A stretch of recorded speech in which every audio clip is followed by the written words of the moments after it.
اللہ اللہ اللہ اللہ اللہ۔ السلام علیکم ورحمۃ اللہ وبرکاتہ۔ وعلیکم السلام ورحمۃ اللہ وبرکاتہ۔ ان الحمد للہ نحمده ونستعینه ونستغفره ونعوذ باللہ من شرور انفسنا ومن سیئات اعمالنا، من يهده الله فلا مضل له ومن يضلل فلا هادي له، واشهد ان لا اله الا الله وحده لا شريك له، واشهد ان محمدا عبده ورسوله، اما بعد فان خير الحديث كتاب الله وخير الهدي هدي محمد صلى الله عليه وسلم، وشر الامور محدثاتها وكل محدثة بدعة وكل بدعة ضلالة وكل ضلالة في النار۔ فقد قال الله تبارك وتعالى في محكم تنزيله بعد أعوذ بالله السميع العليم من الشيطان الرجيم، بسم الله الرحمن الرحيم، إن الله يأمركم أن تودوا الأمانات إلى أهلها وإذا حكمتم بين الناس أن تحكموا بالعدل إن الله نعم ما يعظكم به ان اللہ کان سمیعا بصیرا۔ محترم حاضرین، سامعین و سامعات، ناظرین و ناظرات، عہدہ اور ذمہ داری اس کے تعلق سے منعقد کیے گئے تیسرے درس میں ہم آپ تمام حضرات کا خیر مقدم کرتے ہیں، اور اللہ رب العالمین سے یہ دعا کرتے ہیں کہ اللہ تعالی ہمارے اور آپ کے مل بیٹھنے کو قبول فرمائے، اس عمل کو ہمارے لیے صدقہ جاریہ بنائے، دنیا اور آخرت میں ہمارے اور آپ کے نجات کا ذریعہ بنائے، اور جو کچھ بھی ہم یہاں پہ سیکھیں اس پر عمل کرنے، اس کی دعوت عام کرنے، اس راستے میں آنے والی مصیبتوں کے اوپر اللہ رب العالمین ہمیں صبر کرنے کی توفیق نصیب فرمائے۔ محترم سامعین و سامعات، ناظرین و ناظرات، کل کے درس میں احساس ذمہ داری کے تعلق سے اسلاف کے چند واقعات ہم نے آپ کے سامنے پیش کیے تھے۔ وقت کی قلت کی وجہ سے گفتگو درمیان میں روکنی پڑی تھی، وہیں سے ہم بات کو کنٹینیو کرتے ہیں۔ حضرت عمر ابن عبدالعزیز رحمۃ اللہ علیہ کیسے خلیفہ بنائے گئے، اس واقعے کو تو ہم لوگوں نے جان لیا، سن لیا، لیکن دیکھیے جب عہدے کی ذمہ داری ان کے کندھے کے اوپر آئی تو ان کے فکر کا عالم کیا تھا، اس عہدے کو نبھانے کے تعلق سے، اس کو انجام تک لے جانے کے تعلق سے اس کا اندازہ آپ دیکھیں، یا اس کا اندازہ لگائیں آپ اس واقعے سے کہ ان کی اہلیہ جن کا نام فاطمہ بنت عبد الملک تھا، ایک مرتبہ کمرے میں داخل ہوئی تو دیکھا کہ عمر ابن عبدالعزیز جو ان کے شوہر ہیں زار و قطار رو رہے ہیں۔ پوچھا انہوں نے کہ کیا بات ہو گئی، کیوں رو رہے ہیں آپ، کیوں اس قدر پریشان ہیں؟ عمر ابن عبدالعزیز رحمۃ اللہ علیہ نے جواب دیا کہ فاطمہ، میرے ناتواں کندھوں کے اوپر جو ذمہ داری ڈال دی گئی ہے، جس عہدے کو میرے ناتواں کندھے کے سپرد کر دیا گیا ہے، میں یہ سوچتا ہوں کہ اتنی بڑی خلافت ہے، اتنے لوگ رہتے ہیں، کتنے لوگ ایسے ہوں گے جو بھوکے سوتے ہوں گے، کتنے بیوہ سماج اور سوسائٹی میں، معاشرے میں ایسے ہوں گے جو اپنے علاج کے لیے پریشان ہوں گے، کتنے مفلوق الحال اس طرح سے ہوں گے جن کو روزی روٹی کا انتظام جن کے پاس نہیں ہوگا۔ مجھے ان سب کا علم نہیں ہے، اگر قیامت کے دن اللہ رب العالمین نے مجھ سے یہ پوچھ دیا کیا ہے عمر ابن عبدالعزیز، تم لوگوں کے ذمہ دار تھے، تم کو خلیفہ متعین کیا گیا تھا، خلافت کے باغ ڈور کو تم نے سنبھالا تھا، تمہاری خلافت میں فلاں بیوہ کو دوا نہیں ملی، تمہاری خلافت میں فلاں غریب کو روٹی نہیں ملی، تمہاری خلافت میں فلاں غریب کا بچہ اسکول نہیں جا سکا، تمہاری خلافت میں یہ چیزیں ضائع ہو گئیں، یہ چیزیں برباد ہو گئیں۔ تو قیامت کے دن میں کل اللہ رب العالمین کو کیا جواب دوں گا، کیا کہوں گا اللہ رب العالمین کے سامنے، یہ سوچ کر کے رو رہا ہوں۔ اگر تمہارے پاس کوئی جواب ہے اس کا تو جواب آ کر کے یا جواب مجھے دو، مجھے سجھاؤ، مجھے بتاؤ۔ یہ ہے احساس ذمہ داری۔ ذمہ داری مل جانے کے بعد آدمی اس ذمہ داری میں مست نہ ہو جائے، یا وہ اس کو اعجاز نہ سمجھے، یہ نہ سمجھے کہ اب چلو سب چیز اب تو ہمارے ہاتھ میں ہے، ہم جیسا چاہیں ویسا گھمائیں، جیسا چاہیں ویسا فیصلہ لے لیں، جس کے اوپر جو چیز چاہیں نافذ کر دیں، اب تو ہم سے کوئی پوچھنے والا نہیں ہے۔ میرے بھائی، ذمہ داری آپ کے پاس ہے ضرور، دی گئی ہے ضرور، آج اس ذمہ داری کے آپ مالک ہیں ضرور، لیکن اس ذمہ داری کے بارے میں رب العالمین قیامت کے دن آپ سے جب سوال کرے گا اور پوچھے گا تو پھر وہاں پہ جواب دینے کے لیے آپ کے پاس کچھ بھی نہیں ہوگا۔ ابن قیم کہتے ہیں کہ یہ کتنے گھاٹے کا سودا ہے کہ دنیا کے چند دنوں کے اپنے نفسانی خواہشات کو مکمل اور پوری کرنے کے لیے آدمی ذمہ داری اور عہدے کو طلب کرتا ہے، اس کو لیتا ہے، اور قیامت کے دن پھر اس کو ندامت اٹھانی پڑے گی، اور قیامت کے دن اس کو شرمندگی ہوگی۔ وہ باتیں جو آپ کے سامنے اس کی وضاحت کی جا چکی ہیں اور آپ کے سامنے وہ باتیں آ چکی ہیں۔ محترم حاضرین، اب تک کی گفتگو میں آپ نے یہ سنا کہ مانگ کر کے عہدہ لینا یا اسی طریقے سے عہدے کی خواہش کرنا، عہدہ لینے کے بعد اس کو صحیح طریقے سے نہ نبھانا، اس کے تعلق سے شریعت کے اندر کیا وعید ہے، یہ گفتگو ہم آج تک کے اس درس میں سن چکے ہیں، اور پھر آگے بھی رفتہ رفتہ جہاں کہیں ضرورت پڑے گی یہ باتیں آپ کے سامنے آئیں گی۔ لیکن ایسا نہیں ہے کہ عہدہ بہت بری چیز ہے، یعنی یہ 2 دنوں کے درس سے آپ کے دماغ میں یہ بات پیدا ہو گئی ہوگی، حاشا وکلا، کبھی ہمارا ارادہ ایسا نہیں رہا۔ آپ یہ سوچ رہے ہوں گے کہ یہ پھر بہت بری چیز ہے، اس کو کسی کو قبول نہیں کرنا چاہیے۔ نہیں، ایسا نہیں ہے۔ اللہ رب العالمین نے، اللہ کے نبی جناب محمد رسول اللہ صلی اللہ علیہ وسلم نے، اللہ اکبر، جو آدمی عہدہ لینے کے بعد اس کے تقاضوں کو پورا کرتا ہے اس کے بارے میں عظیم خوشخبری بھی سنائی ہے۔ چنانچہ آج کے اس درس میں ہم ان اوراق کو آپ کے سامنے الٹیں گے، ان سنہرے اوراق کا جائزہ لیں گے جس میں جناب محمد رسول اللہ صلی اللہ علیہ وسلم نے ایک عہدیدار کے لیے جو عادل ہے، انصاف کرنے والا ہے، وہ عہدیدار جو اپنی پوری کوشش لگاتا ہے عادل کے لیے، انصاف کے لیے، اللہ رب العالمین کے شریعت کو نافذ کرنے کے لیے، اور کسی ملامت گر کے ملامت کی پرواہ نہیں کرتا ہے، اس کے بارے میں اس دنیا کی زندگی میں بھی اور اس کے مرنے کے بعد بھی عظیم بشارتیں ہیں، عظیم بشارت ہے۔ یعنی ایسا نہیں ہے کہ یہ صرف خشک معاملہ ہے، ایک ہی طرف صرف وعید وعید وعید وعید کی باتیں، صرف محض وعید نہیں ہے بلکہ خوشخبری بھی ہے۔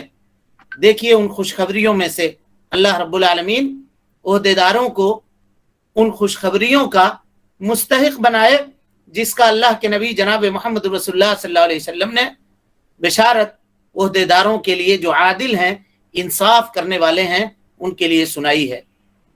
اللہ کے نبی جناب محمد رسول اللہ صلی اللہ علیہ وسلم نے اس عہدیدار کو خوشخبری سنائی ہے جو انصاف کرتا ہے اور اپنے ماتحتوں کے حقوق کو ادا کرتا ہے۔ جو کوئی اس کے تحت کام کرنے والے لوگ ہیں یا اس کے رعیت میں جو لوگ رہتے ہیں، ان کے جو حقوق ہیں اس کو وہ کما حقہ ادا کرتا ہے، تو آپ صلی اللہ علیہ وسلم نے فرمایا، غور کیجئے، کہا المقسطون، عدل و انصاف کرنے والا ذمہ دار، عدل و انصاف کرنے والا عہدیدار، عدل و انصاف کرنے والا ناظم، عدل و انصاف کرنے والا صدر، عدل و انصاف کرنے والا ٹیچر، ماسٹر، سب داخل ہے اس کے اندر. سب جس چیز کا ذمہ دار بنایا گیا ہے، عہدیدار بنایا گیا ہے. مثال کے طور پہ کسی درس میں، کسی کلاس میں ہم پڑھاتے ہیں تو ہمارے پاس 20 بچے بیٹھ کر پڑھتے ہیں. ہم امتحان لے رہے ہیں تو اس میں عدل و انصاف سے کام نہیں کر رہے ہیں، تو یہ ظلم ہے. اور اگر جس کا جتنا حق ہے نمبر دینے میں، وہ حق ہم پورے طور پہ ادا کر رہے ہیں، دے رہے ہیں، جتنا اس نے لکھا ہے اس کے اندر کوئی کمی نہیں کر رہے ہیں، تو یہ انصاف ہے. اور قیامت کے دن اللہ رب العالمین اس انصاف کے بدلے میں اللہ تعالیٰ اس کو اچھائیوں سے نوازے گا. فرمایا اللہ کے نبی صلی اللہ علیہ وسلم نے، انصاف کرنے والے لوگ، عدل کرنے والے لوگ، قیامت کے دن اللہ رب العالمین اپنے دائیں جانب نور کے کرسیوں کے اوپر ان کو بٹھائے گا. اللہ اکبر. حافظ ابن قیم رحمت اللہ علیہ کہتے ہیں گویا اللہ رب العالمین سے قریب ان لوگوں سے زیادہ کوئی اور دوسرا نہیں ہوگا. یہ انصاف کے تقاضے کو پورا کرنے کا انعام ہے، پہلا انعام ہے جو اللہ رب العالمین اس بندے مومن کو دے گا جس کو دنیا کی زندگی میں مسلمانوں کے معاملے کا ذمہ دار بنایا گیا تھا، اور اس نے اس ذمہ داری کو پوری صداقت کے ساتھ، پورے انصاف کے ساتھ نبھانے کی کوشش کی تھی. یہ پہلا انعام ہوگا. اسی کے ساتھ جناب محمد رسول اللہ صلی اللہ علیہ وسلم نے فرمایا کہ وہ عہدیدار جو اپنے ماتحتوں کے معاملے میں، اپنے رعایا اور اپنے رعیت کے معاملے میں انصاف سے کام لینے والا ہوگا، کل قیامت کے دن جہاں لوگ نفسی نفسی کے عالم میں ہوں گے، سورج لوگوں کے سروں کے اوپر ہوگا اور لوگ اپنے اپنے اعمال بد کے اعتبار سے پسینے میں ڈوبے ہوئے ہوں گے، پرفتن وقت میں، خطرے کی اس گھڑی میں، مصیبت اور پریشانی کے ان لمحات میں اللہ رب العالمین انصاف کرنے والے بادشاہوں کو الگ کر دے گا اور ان کو کہاں رکھے گا؟ اپنے تخلیق کردہ سایوں میں سے ایک سائے کے نیچے ان کو جگہ دے گا. یعنی یہ لوگ قیامت کی ہولناکیوں سے، قیامت کے عذاب سے، قیامت کی مصیبت اور پریشانیوں سے محفوظ کر دیے جائیں گے. چنانچہ وہ حدیث متفق علیہ روایت ہے، سبعۃ یظلھم اللہ فی ظلہ یوم لا ظل الا ظلہ. قیامت کے دن اللہ رب العالمین 7 قسم کے لوگوں کو اپنے سائے تلے جگہ دے گا، جس دن اس کے سائے کے علاوہ، یعنی اس کے تخلیق کردہ سائے کے علاوہ، اس کے پیدا کردہ سائے کے علاوہ کوئی دوسرا سایہ نہیں ہوگا. سب سے پہلا شخص 7 لوگوں میں سب سے پہلا نام اللہ کے نبی صلی اللہ علیہ وسلم نے جو لیا، کہا امام عادل، عادل کرنے والا بادشاہ. اللہ اکبر. ابن عبد البر رحمت اللہ علیہ اس حدیث کو نقل کرنے کے بعد کہتے ہیں ھذا احسن حدیث، یہ سب سے بہترین حدیث ہے، یروا فی فضائل الاعمال، جو اعمال کے فضیلت کے سلسلے میں روایت کی جاتی ہے، اور سب سے درست اور صحیح روایت ہے. اور تمہارے لیے اتنے ہی کافی ہے کہ تم یہ جان لو کہ وہ لوگ جن کو اللہ رب العالمین قیامت کے دن اپنے سائے تلے جگہ دے گا، یہ وہ لوگ ہوں گے جن کو قیامت کی پریشانی سے اللہ محفوظ کر دے گا. یعنی عدل کرنے والا، انصاف کرنے والا بادشاہ دنیا کے اندر قیامت کے دن گھبرائے گا نہیں، قیامت کے دن پریشان نہیں ہوگا. سورج کی تمازت اور دھوپ اس کا کچھ بھی نقصان نہیں پہنچا پائے گی. وہ نہایت آرام اور سکون سے اللہ رب العالمین کے فراہم کردہ سائے تلے آرام کر رہا ہوگا، اطمینان سے بیٹھا ہوا ہوگا. اللہ اکبر. ابن قیم رحمت اللہ علیہ کہتے ہیں، غور سے سنیے، کہتے ہیں والجامع بین ہؤلاء السبع، 7 قسم کے لوگوں کا تذکرہ اللہ کے نبی صلی اللہ علیہ وسلم نے کیا. مختلف قسم کے 7 لوگوں کا تذکرہ ہے حدیث میں. کہتے ہیں یہ 7 لوگ ایک ساتھ کیوں جمع کیے جائیں گے جبکہ سب کا کام الگ الگ ہے؟ ایک وہ بادشاہ ہے جو انصاف کر رہا ہے، دوسرا شخص وہ ہے جو صدقہ دے رہا ہے تو چھپا کر کے دے رہا ہے، تیسرا شخص وہ ہے جس کا دل مسجد سے جڑا ہوا ہے، چوتھا شخص وہ ہے جو اللہ کے لیے دوستی کر رہا ہے، اللہ کے لیے دشمنی کر رہا ہے، پانچواں شخص وہ ہے جس کا دل مسجد سے لگا ہوا ہے، اور اسی طریقے سے چھٹا شخص وہ ہے جس کو کسی عورت نے، حسن و جمال والی عورت نے بدکاری کی دعوت دی ہو اور اس نے منع کر دیا ہو، اور ساتواں شخص وہ ہے جو تنہائی میں بیٹھ کر کے اللہ رب العالمین کو یاد کرتا ہو اور اس کے آنکھوں سے ندامت کے آنسو بہ جاتے ہوں۔ یہ سات تو الگ الگ عمل کرنے والے ہیں، لیکن سب کو ایک جگہ پر اللہ رب العالمین قیامت کے دن ایک سائے میں جمع کرے گا، اور جناب محمد رسول اللہ صلی اللہ علیہ وسلم نے ان ساتوں کا تذکرہ ایک حدیث کے اندر کر دیا۔ کیا سر ہے اس کے اندر، کیا وجہ ہے، سبب کیا ہے؟ ابن قیم کہتے ہیں کہ جان لیجئے سب سے بڑی وجہ جو ہے وہ یہ ہے کہ آپ تلاشیے ان ساتوں لوگوں کے اندر جو چیز مشترک ہے، جو قدر ان ساتوں لوگوں کے اندر مشترک ہے وہ یہ ہے کہ ان لوگوں نے اپنے نفسانی خواہشات کو ترک کر دیا تھا، اپنے نفسانی خواہشات کو قبول کرنے سے انکار کر دیا تھا۔ غور کیجئے۔ اور ابن قیم کہتے ہیں، ابن قیم رحمت اللہ علیہ کہتے ہیں، غور کیجئے، کہتے ہیں کہ امام اس وقت تک عادل نہیں ہو سکتا ہے، اس وقت تک انصاف کرنے والا نہیں ہو سکتا ہے جب تک وہ اپنے نفسانی خواہشات کی مخالفت نہ کرے، نفسانی خواہشات کی مخالفت نہ کرے۔ انصاف کا معنی اور انصاف کا مطلب کیا ہے اس کو ذرا سمجھیے۔ ہم لوگ یہ سمجھتے ہیں کہ انصاف یہ ہے کہ کوئی آدمی اگر فیصلہ کر رہا ہے تو چلیے اس فیصلے میں انصاف کرے، صرف یہ نہیں ہے۔ عدل کا مطلب ہے، علماء نے بیان کیا ہے، وضع الشیء فی محلہ، اس کے مقابلے میں ہے ظلم، عدل کے مقابلے میں ظلم ہے، یعنی اپوزٹ، عدل کا اپوزٹ یا جس کو بیپریت کہتے ہیں وہ کیا ہے؟ ظلم۔ ظلم کا معنی کیا ہے؟ تو کہتے ہیں ظلم کا معنی ہے وضع الشیء فی غیر محلہ، کسی بھی چیز کو اس کے اصل مقام سے ہٹا کر کے دوسرے مقام پہ رکھ دینا، یہ ظلم ہے۔ تو ظلم کے مقابلے میں عدل ہے، تو عدل کا معنی کیا ہوگا؟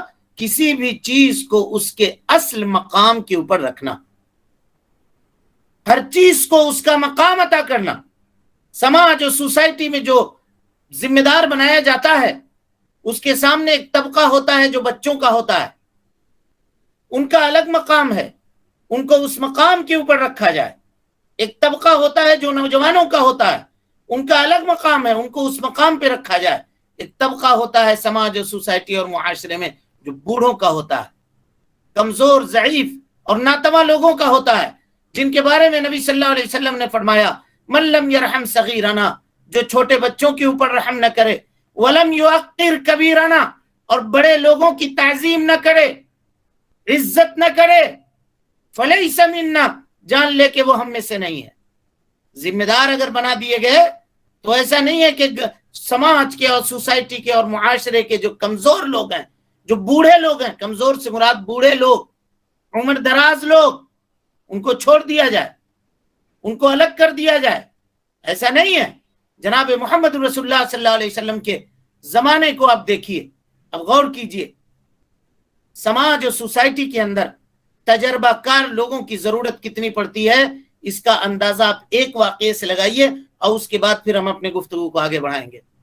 جب اللہ کے نبی صلی اللہ علیہ وسلم نے اپنی زندگی کا سب سے بڑا فیصلہ کیا کہ مدینہ والے جب آئے تھے، آپ معاہدہ کر کے مدینہ ہجرت کرنے کے لیے جا رہے تھے، اور معاہدہ ہو رہا تھا بیعت عقبہ ثانیہ میں، معاہدہ طے پا رہا تھا، تو اللہ کے نبی صلی اللہ علیہ وسلم اکیلے نہیں گئے معاہدہ کرنے کے لیے، غور کیجئے گا اس مسئلے کے اوپر، بلکہ اپنے ساتھ میں اپنے چچا کو حضرت عباس ابن عبد المطلب کو ساتھ لے کر کے گئے، اور عباس ابن عبد المطلب اس وقت مسلمان نہیں تھے، مسلمان نہیں تھے، لیکن تجربہ تھا ان کے پاس، تجربہ تھا، ساتھ لے کر کے گئے ان کو معاہدے کے لیے۔ یہ کہا کہ چچا زندگی کا ایک بڑا فیصلہ کر رہا ہوں، مدینے والے کے طرف اب جانا ہے مجھے، مکہ چھوڑ کر کے جا رہا ہوں، چلیے آپ اس معاہدے میں، اس فیصلے میں آپ بھی بیٹھیے گا۔ اور نبی صلی اللہ علیہ وسلم جب اپنے چچا کو لے کر جاتے ہیں تو اس کا فائدہ کیا ہوتا ہے آپ دیکھیے۔ تجربہ کار آدمی کی سماج اور سوسائٹی کے اندر کیا ضرورت ہے اس کا اندازہ آپ لگائیے۔ حضرت عباس ابن عبد المطلب جب گئے، معاہدہ چل رہا تھا، گفتگو ہو رہی تھی، حضرت عباس ابن عبد المطلب نے لوگوں کو روک دیا، کہا ٹھہرو جی ٹھہرو، یہ ہمارے بھتیجے ہیں محمد صلی اللہ علیہ وسلم، جب تک یہ ہمارے درمیان تھے ہماری وہ عزت ہے، ہمارا وہ وقار ہے سماج و سوسائٹی کے اندر کہ قریش کا نام لے کر کے لوگ ڈرتے ہیں۔ اس کے اوپر لوگ تکلیف تو دی لیکن کسی نے قتل کرنے کی کوشش نہیں کی، کوئی زیادہ ضرورت سے زیادہ ان کو ایذا نہ دے سکا۔ وہ ہم سے لوگ ڈرتے ہیں، ہماری ہیبت ہے، کل اگر تم اس کو ہماری بستی سے نکال کر کے اپنی بستی میں لے جاؤ گے تو انجام جانتے ہو کیا ہوگا؟ کہا کیا ہوگا؟ کہا پورے عرب کے لوگ تم سے دشمنی کریں گے اور تمہارے خلاف اکٹھا ہو جائیں گے۔ اگر پورے عرب کے لوگ اکٹھا ہو گئے تو کہیں تم میرے بھتیجے کو اکیلے تو نہیں چھوڑ دو گے، میرے بھتیجے کو بے یار و مددگار تو نہیں چھوڑ دو گے۔ کس نے کہا؟ حضرت عباس ابن عبد المطلب نے کہا، جو نبی صلی اللہ علیہ وسلم کے چچا تھے اور اس وقت مسلمان بھی نہیں ہوئے تھے۔ علامہ صفی الرحمان مبارک پوری نے لکھا ہے کہ یہ تجربہ کا فائدہ ہے، ان کو کبھی الگ نہ کیا جائے، ان کو ساتھ رکھا جائے۔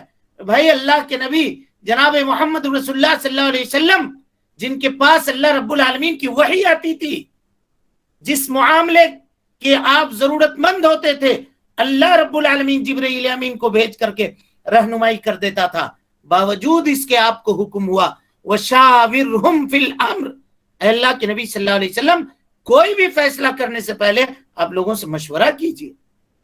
جب نبی کو یہ حکم ہے تو پھر دوسرا کون شخص ایسا ہے جو مشورے کا محتاج نہیں ہے؟ اور مشورے میں کن کو بٹھایا جائے؟ مشورے میں ہر طبقے کے لوگوں کو لیا جائے جو تجربہ رکھتے ہوں۔ لیکن آج معاملہ یہ ہے کہ تجربہ رکھنے والے لوگ، کوئی بیرودھی ہو جاتا ہے، کوئی دوسرے دل کا ہو جاتا ہے، کوئی اس فلاں کا ہو جاتا ہے، کوئی فلاں کا ہو جاتا ہے، یہ بینر اس کے منہ کے اوپر چسپا کر کے اس کو لوگ سائٹ کر دیتے ہیں، مشورہ نہیں کرتے بلکہ اس کے خلاف سازشیں شروع کرتے ہیں۔ میرے بھائیو، یہ عدل نہیں ہے، یہ انصاف نہیں ہے۔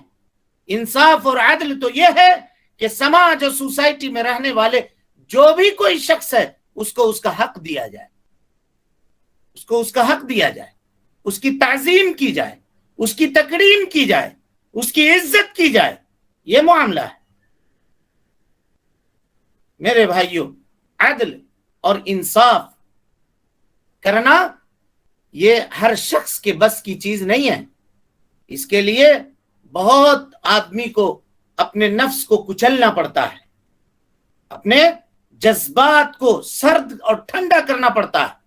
اسی لیے اللہ اکبر، ابن قیم کہتے ہیں، عبارت کے اوپر غور کیجئے گا، کہتے ہیں وَلِمُخَالِفَتِهِمْ هَوَاهُمْ، اس لیے کہ ان لوگوں نے اپنے نفسانی خواہشات کو ترک کیا تھا، اس کی مخالفت کی تھی۔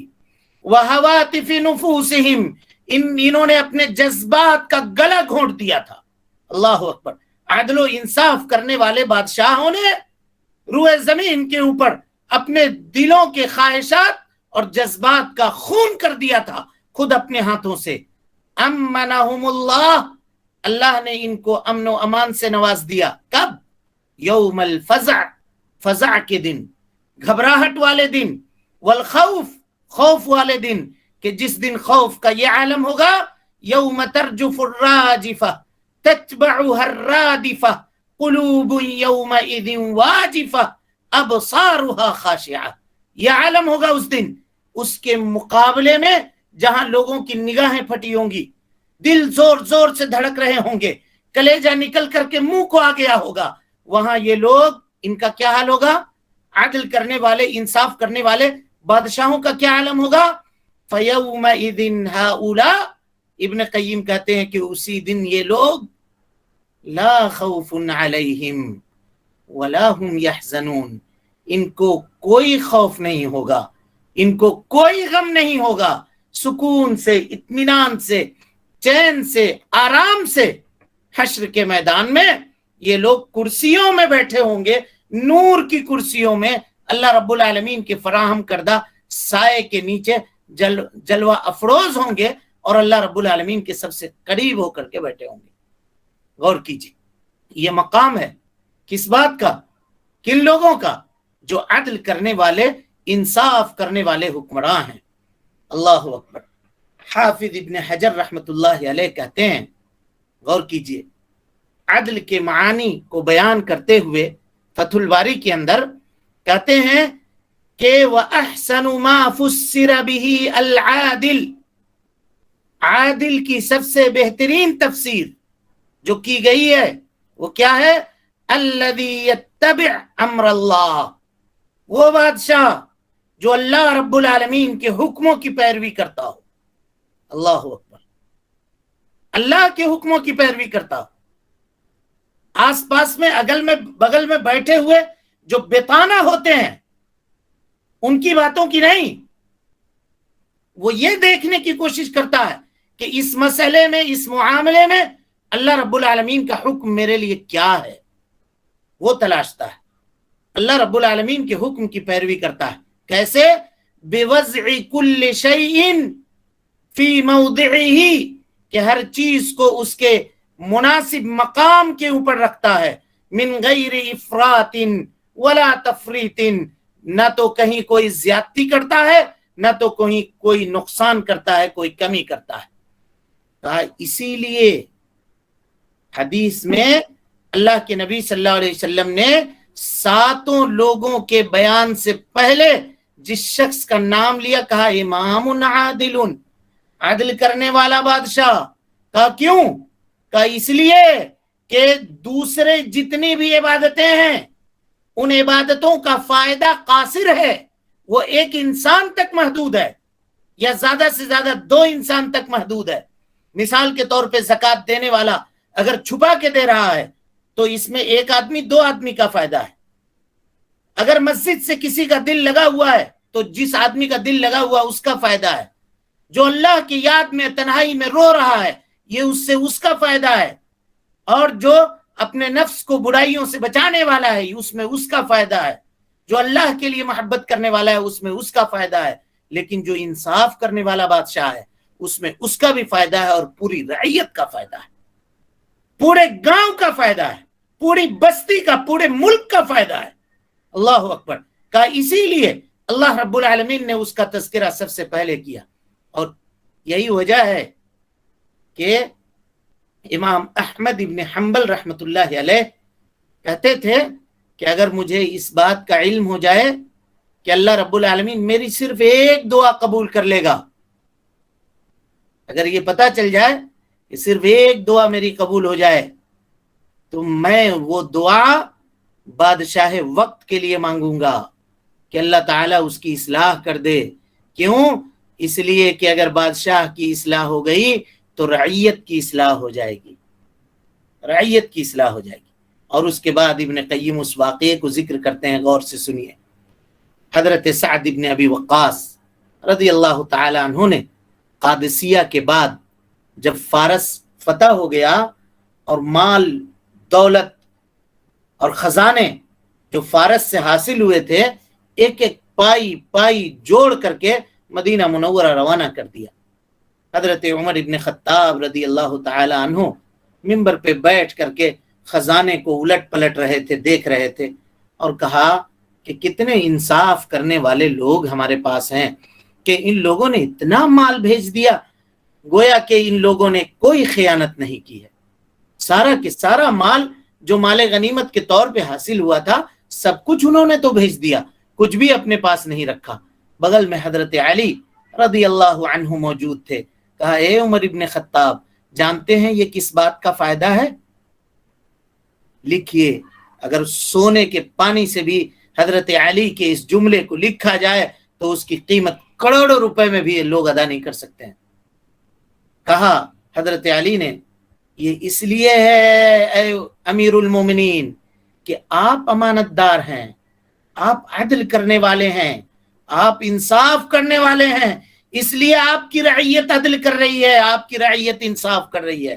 اگر آپ چرنے والے ہوتے، یعنی خیانت کرنے والے، ارتعتا کا لفظ ہے جس کے معنی چرنا ہوتا ہے، کہ اگر آپ خیانت کرنے والے ہوتے، اگر آپ عدل و انصاف سے کام نہیں لیتے، آپ عدل کے تقاضوں کو پورا نہیں کرتے، تو کبھی بھی آپ کی یہ رعایا عدل و انصاف کرنے والی نہیں ہوتی۔ اسی لیے امام احمد کہتے تھے کہ اگر ایک دعا میری قبول ہو جائے، اگر اس کی گارنٹی مجھے ہو جائے، تو میں اللہ رب العالمین سے اپنی اس دعا کو بادشاہ وقت کے لیے خاص کر دوں گا، کیونکہ اگر اس کی اصلاح ہو گئی تو پوری رعایا کی، پوری رعیت کی اصلاح ہو جائے گی۔ اور رعیت کی اصلاح کیسے ہوتی ہے، اس کی ایک مثال ہم نے آپ کے سامنے دے دی، اور حضرت علی رضی اللہ تعالیٰ عنہ کے اسٹیٹمنٹ کو آپ کے سامنے بیان کر دیا۔ اس کے بعد میرے بھائیوں، ہم اسی حدیث کی تفسیر میں ہیں، امام عادل، عادل کہتے کس کو ہیں؟ انشاءاللہ العزیز اس کی مزید تفصیلات احادیث کی روشنی میں کل کے درس میں ہم آپ کے سامنے وضاحت کریں گے۔ اور اس کے بعد جو دیگر فضیلتیں اللہ کے نبی صلی اللہ علیہ وسلم نے عادل بادشاہ، انصاف کرنے والے سردار کے لیے، امیر کے لیے بیان کی ہیں، وہ انشاءاللہ کل کے درس میں آپ کے سامنے بیان کی جائیں گی۔ اللہ رب العالمین سے دعا ہے کہ اللہ تعالی ہمیں اور آپ کو حسن عمل کی توفیق دے۔ اللہ رب العالمین ہم سب کی نیتوں میں اخلاص پیدا کرے۔ اللہ رب العالمین ہمارے میں آپ کے مل بیٹھنے کو قبول فرمائے۔